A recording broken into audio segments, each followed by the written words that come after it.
I, 28M, am currently sitting in a first-class lounge sipping a drink, while my ex-fiancée and her entire family are facing absolute financial and social ruin. They brought it completely upon themselves. If you think you know what betrayal looks like, trust me, you have no idea. Here is how I let the woman I loved dig her own grave, and how I handed her the shovel. A little background. Sarah, 26F, and I had been together for 4 years. I work in software development, and over the past few years, I built a very successful tech startup. Sarah knew I made decent money, but I always kept my lifestyle modest. I drive a normal car, wear normal clothes, and I never bragged about my bank account. Sarah, on the other hand, loved luxury. Her parents were heavily in debt, trying to maintain a wealthy image in their neighborhood. When I proposed to Sarah, she demanded a $50,000 wedding. I thought it was ridiculous, but I loved her, so I agreed to pay for 80% of it, while her parents insisted on paying the remaining 20% to save face in front of their rich friends. Everything was going fine until 3 months before the wedding. One evening, Sarah left her iPad unlocked on the kitchen counter while she was in the shower. A notification popped up from my best friend since college, Mark. It said, "Is the idiot still paying for the venue tomorrow? Can't wait until we get his accounts after the honeymoon." My heart stopped. I opened the messages.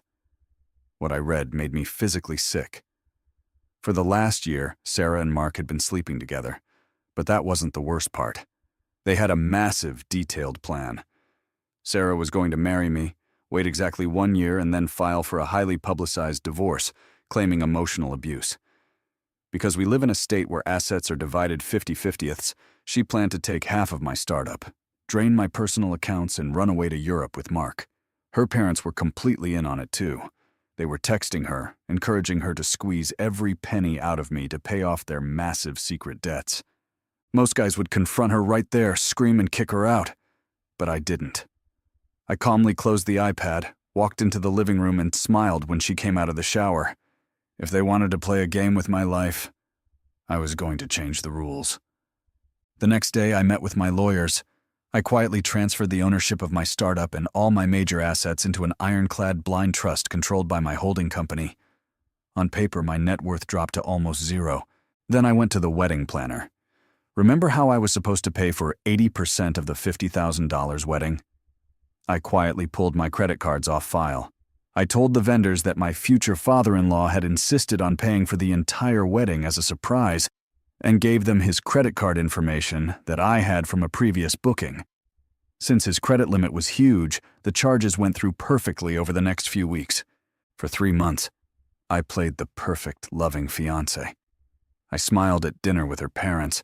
I went out for beers with Mark, pretending he was still my best friend. It took every ounce of strength in my body not to punch him. But the long game was going to be so much sweeter. A week before the wedding, Sarah's dad called me, panicking about massive credit card bills.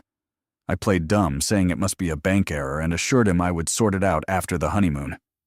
He was terrified, but he didn't want to cancel the wedding and look poor in front of his friends. Finally, the wedding day arrived.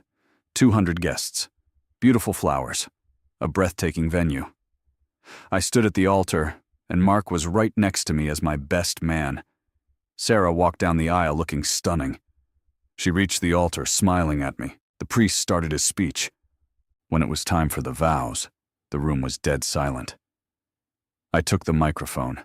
I looked Sarah dead in the eyes and said, "Sarah, I have a special video presentation for my vows. I want everyone to see how much you truly love me." I signaled the AV guy. The massive projector screens behind us dropped down, but instead of a romantic slideshow, it projected massive high-definition screenshots of the text messages between Sarah and Mark, the ones detailing their affair, the ones planning to steal my company, the messages from her parents laughing about how stupid I was. The gasp in the room was deafening. You could hear a pin drop. Sarah turned completely pale. She dropped her bouquet. Mark tried to run off the stage, but my brothers were standing at the bottom of the stairs, glaring at him. I took the microphone one last time and said, "There will be no wedding today. But please, enjoy the food and the open bar. Sarah's parents paid for all of it." I dropped the mic, walked down the aisle, got into my car and drove straight to the airport for my pre-planned solo vacation. The aftermath? It was glorious. Sarah's family is now over $50,000 in debt for a wedding that never happened. All their rich friends abandoned them after seeing the messages.